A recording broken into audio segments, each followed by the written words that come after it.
जिंदगी में आप जो भी करना चाहते हैं वह जरूर करो।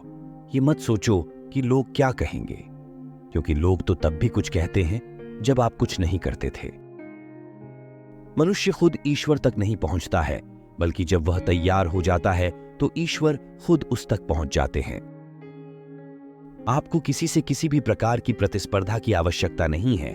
आप स्वयं जैसे हैं बिल्कुल सही हैं। बस खुद को स्वीकार करना सीखिए।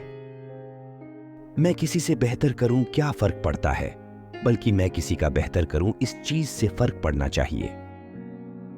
सारी शिक्षा व्यर्थ है, सारे उपदेश व्यर्थ है, अगर वे तुम्हें अपने भीतर डूबने की कला नहीं सिखाते हैं। ठोकरें खाकर भी ना संभले तो मुसाफिर का नसीब, वरना पत्थरों ने अपना फर्ज निभा ही दिया। संसार सुंदर है क्योंकि इसे ईश्वर ने बनाया है। जो संसार को गंदा कहता है वह ईश्वर का तिरस्कार करता है। कोई आदमी चाहे लाखों चीजों को जान ले, चाहे वह पूरे जगत को जान ले, लेकिन वह स्वयं को नहीं जानता है तो वह अज्ञानी है।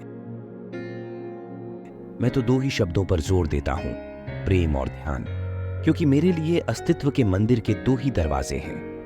एक का नाम है प्रेम और एक का नाम ध्यान। जब आप हंस रहे होते हैं तो ईश्वर की इबादत कर रहे होते हैं, और जब आप किसी को हंसा रहे होते हैं तो ईश्वर आपकी इबादत कर रहा होता है।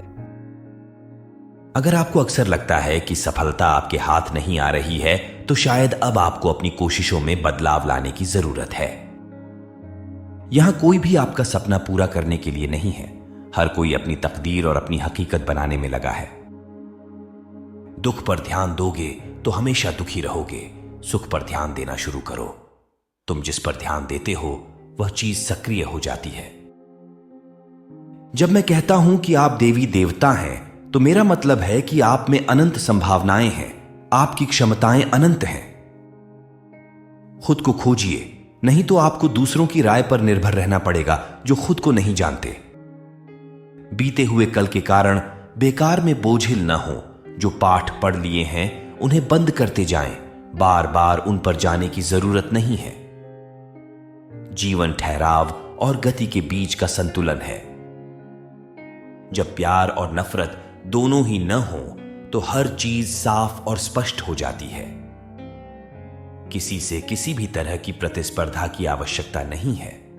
आप स्वयं में जैसे हैं एकदम सही हैं। खुद को स्वीकारिए। श्रेष्ठ का दर्जा पाने के लिए ज्ञान और सम्मान दोनों का होना अति महत्वपूर्ण है। लोग पत्थर में बसे भगवान को पूछते हैं, लेकिन भगवान के रूप में मिले मां बाप को भूल जाते हैं। यही आज की सच्चाई है। विपत्ति को संपत्ति की तरह लो। यह व्यक्ति को मजबूत करने के लिए जीवन में आती है। सिर्फ संगत ही नहीं, स्वभाव भी इंसान के सुख और दुख की वजह हो सकती है। लाइफ में आने वाले घटिया लोगों का शुक्रिया करो और सीखो कि तुम्हें इनके जैसा नहीं बनना। किसी का विश्वास जीतने के लिए विश्वास बनाया नहीं, कमाया जाता है। प्रेम जरूरतों का जिक्र नहीं, स्वभाव से बने संबंधों का शुक्र है। मौन जवाब हो सकता है उन सवालों का जो शोर से उठते हैं। तूफानों को रोकने के लिए झुंड की नहीं, हिम्मत की जरूरत पड़ती है। अपनों की कही गई हर बात याद रहती है, चाहे वह बातें सम्मान में कही गई हो या अपमान में।